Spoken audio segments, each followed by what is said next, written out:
你知道吗？大多数人过得不快乐，或者觉得自己一事无成，根本原因不是他们缺乏天赋，也不是因为他们不够努力。真正的问题在于，我们总是在用错误的工具去解决错误的问题。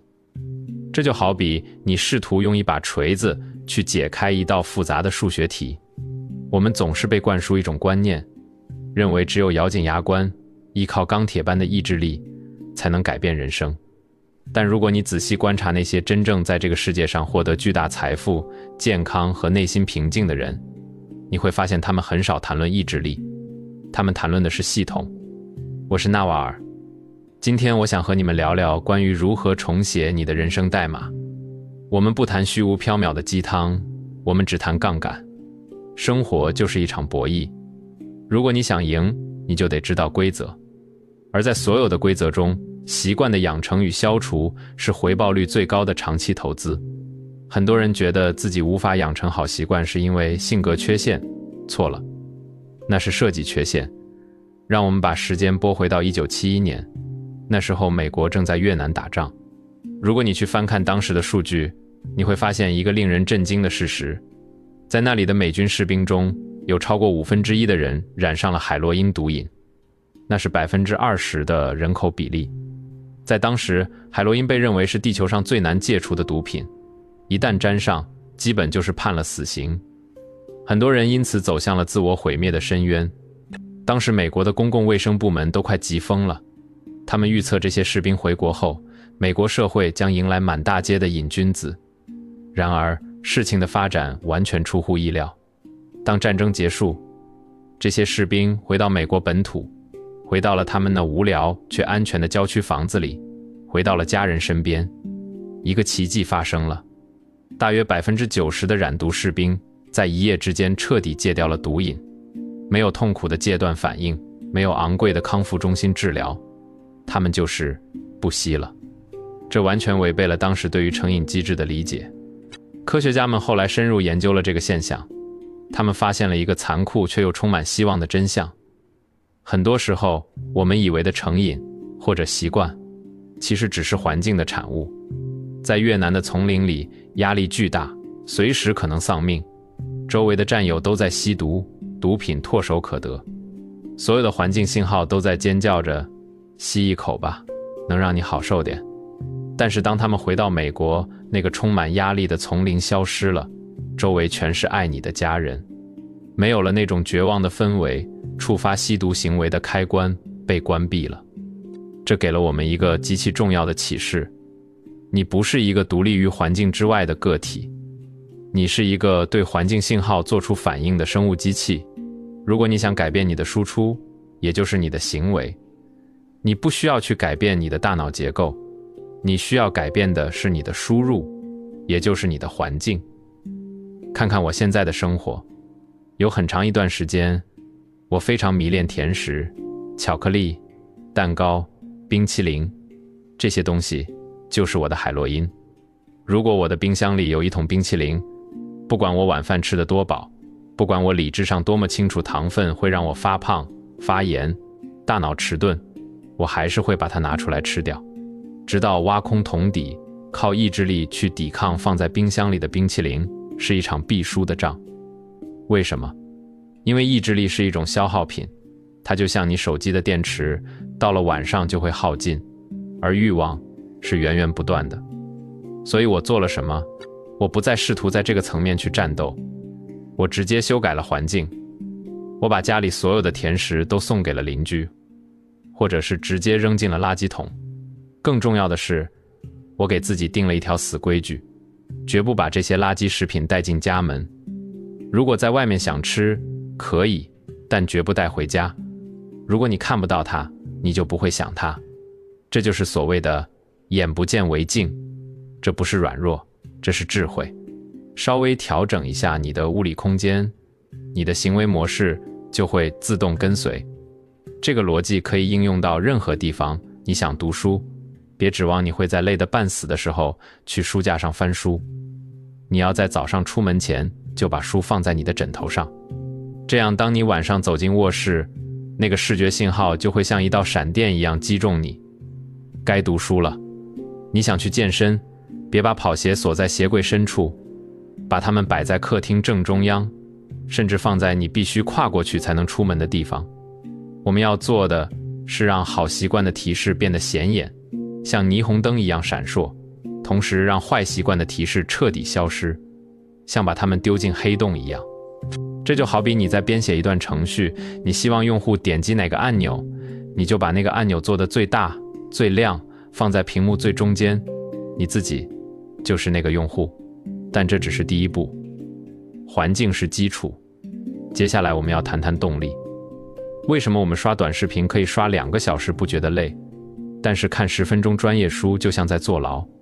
因为我们的大脑被设计成追求多巴胺。多巴胺不是快乐分子，它是欲望分子，它是那种我想要的感觉。当大脑预期会有奖励时，它就会分泌多巴胺，这种预期比实际获得奖励更能驱动我们。这就引出了我们的第2个策略，让习惯变得无法抗拒。书中提到了一个概念，虽然我们不提书名，但这个概念非常精彩，叫做诱惑捆绑。简单来说，就是把你必须做的事情和你喜欢做的事情绑在一起。我想起了我刚开始尝试跑步的时候，那是真痛苦。跑步本身是反人性的，枯燥、单调，肺部像在燃烧，双腿像灌了铅。我全靠意志力硬撑，每次都在心里倒计时，盼着快点结束。这种状态显然是不可持续的。后来我意识到，我需要一点贿赂。我非常喜欢听一些深度访谈类的播客节目，那是我的精神食粮。于是我给自己定了一个规矩，只有在跑步的时候，我才允许自己听这些节目。突然之间，跑步不再是一项苦差事，它变成了一个让我享受高质量内容的入场券。我甚至开始期待跑步的时间，因为那是唯一一段我可以完全沉浸在知识海洋里的独处时光。现在，我不跑个几次都觉得浑身不舒服。你必须学会利用这种心理机制，这就像是给自己设下的甜蜜陷阱。当然，除了内在的诱惑，我们还可以利用外在的压力。人类是群居动物，我们极其在意自己在部落中的地位。利用这种虚荣心和恐惧，也能成为巨大的动力。如果你想减肥，别只是在心里发誓，找几个朋友，建立一个契约。这不是开玩笑。你们每个人拿出500块钱或者1000块钱放进一个池子里，设定一个目标，比如2个月减掉5公斤。谁做到了，谁就拿走奖金；谁做不到，钱就没了。这听起来像小孩子的游戏，但它极其有效。因为比起获得健康的身体，人类更讨厌损失金钱和在朋友面前丢脸。我知道有个朋友的同事就这么干了，2个月瘦了6公斤。为什么？因为每当他想吃那个汉堡的时候，他想到的不是卡路里，而是那失去的1000块钱和朋友们的嘲笑。如果在这种压力下你还是动不起来，那可能不是因为你懒，而是因为你把门槛设得太高了。这就来到了第3个策略，让开始变得极其容易。很多人在养成习惯时犯的最大错误，就是野心太大。这是一种傲慢。你从来没有冥想过，却发誓明天开始每天冥想30分钟。结果呢？你做了30秒，脑子里开始想晚饭吃什么。2分钟后，你就觉得自己是个失败者，然后彻底放弃。在物理学中，静摩擦力总是大于动摩擦力。推动一个静止的物体是最难的，一旦它动起来，保持运动就容易多了。所以，我们要把启动的门槛降到低的可笑的程度。如果你想读书，不要规定自己每天读1章，规定自己每天读1页，甚至读1段。如果你想运动，不要规定自己跑5公里，规定自己穿上跑鞋走出家门。哪怕你走了2步就回来了，你也赢了。因为你建立了一个神经回路，你在告诉你的大脑，我是那种说到做到的人。有一段时间，我想练习俯卧撑，我没有规定自己每天做100个，我规定每天做1个。听起来很荒谬吧？做1个有什么用？但正因为只有1个，我没有任何理由拒绝。我不觉得累，不需要做心理建设。而且通常情况下，一旦我趴在地上做了第1个，我就会顺便做5个、10个。重点不在于强度，而在于频率。你要先成为一个每天做俯卧撑的人，然后再成为一个做很多俯卧撑的人。标准化先于优化，你都不存在，还谈什么优化？反过来，如果你想戒掉坏习惯，就要反其道而行之，增加摩擦力。如果你觉得你在社交媒体上浪费了太多生命，就像我现在偶尔也会觉得那样，不要只是依靠自制力不去点那个图标，没用的。你要让这个行为变得极其麻烦。试着每次用完社交软件后，不仅退出登录，而且直接把它从手机上删除。下次你想看的时候，你得重新下载，重新输入账号密码，等待验证码。你会发现，很多时候你只是下意识的想刷一下，但一旦面对这么繁琐的步骤，你的大脑就会说，算了，太麻烦了。哪怕这能帮你每天省下1个小时，1年就是365个小时，这相当于9个标准的工作周。想象一下，如果你把这9周的时间用来学习一项新技能，或者陪伴家人，你的人生会有什么不同？最后，我想谈谈满足感，这是最违背直觉的一点。如果你观察现代社会，你会发现几乎所有让我们上瘾的坏习惯都有一个共同点：即时满足。吃垃圾食品马上就爽，抽烟马上解压，刷短视频马上有快感。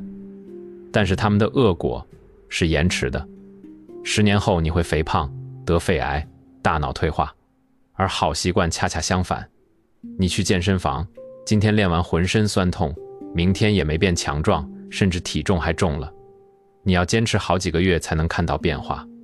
好习惯是当下痛苦，未来回报。但我们的大脑还停留在原始社会，它只在乎眼前的确定性。为了对抗这种生物本能，我们需要给好习惯人为地制造一些即时奖励，比如存钱。存钱是反人性的，因为你是在克制当下的消费欲望。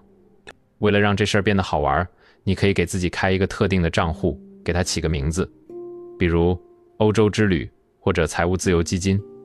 每当你忍住没有买那双昂贵的球鞋，你就立刻把你省下的这笔钱转进那个账户，看着账户数字在那一瞬间跳动上涨，那就是你的即时奖励。你必须让你的大脑看到因果关系，我做出了牺牲，我得到了回报。追踪记录也是一种强大的奖励，在日历上打勾，看着那些红色的勾连成一条线，这本身就是一种巨大的心理满足。这就像打游戏时的进度条，你要保护你的连胜记录，不能让链条断裂。当然，我们都是人，不是机器，生活总会给我们扔曲线球，你可能会生病，可能会出差，可能会遭遇突发状况。当你不得不中断习惯时，记住这个原则，绝不连续错过2次。错过1次是意外，连续错过2次就是新习惯的开始。如果你周一没去健身，没关系，周二必须去。不要因为完美主义而自我毁灭。很多人因为错过了1次，就觉得全完了，然后彻底放弃，这是愚蠢的。如果你轮胎破了1个，你不会把剩下3个也扎破吧？换个轮胎，继续上路。这就是我想分享的4个核心策略。不要把它们当成教科书上的死板教条，要把它们当成你生活实验室里的试剂。这不仅仅是关于怎么早起或者怎么减肥，这是关于掌握你自己。我们生活在一个精心设计的，试图让我们上瘾，让我们焦虑，让我们平庸的系统中。如果你不主动设计你的生活，系统就会为你设计，而系统为你设计的，通常不是你想要的。改变不是一条直线，它是螺旋上升的。你会失败，会跌倒，会觉得这一切都没用，这都很正常。关键在于，你是否愿意把这一生看作是一场漫长的自我迭代。我很好奇，在听完这些之后，未来的30天，你打算在你的操作系统里安装什么新程序，或者卸载什么旧程序？在手机上设个提醒，1个月后回来这里，在评论区告诉我你的实验结果，真的写下来。当你把承诺公之于众的时候，你就已经赢了一半。如果这些思考对你的大脑有一点点刺激，你知道该怎么做，点赞、订阅、开启那个小铃铛。这不仅仅是为了支持这个频道，更是为了给你的算法喂食更有营养的内容。我是纳瓦尔，我们下次见。不要只做旁观者，去行动。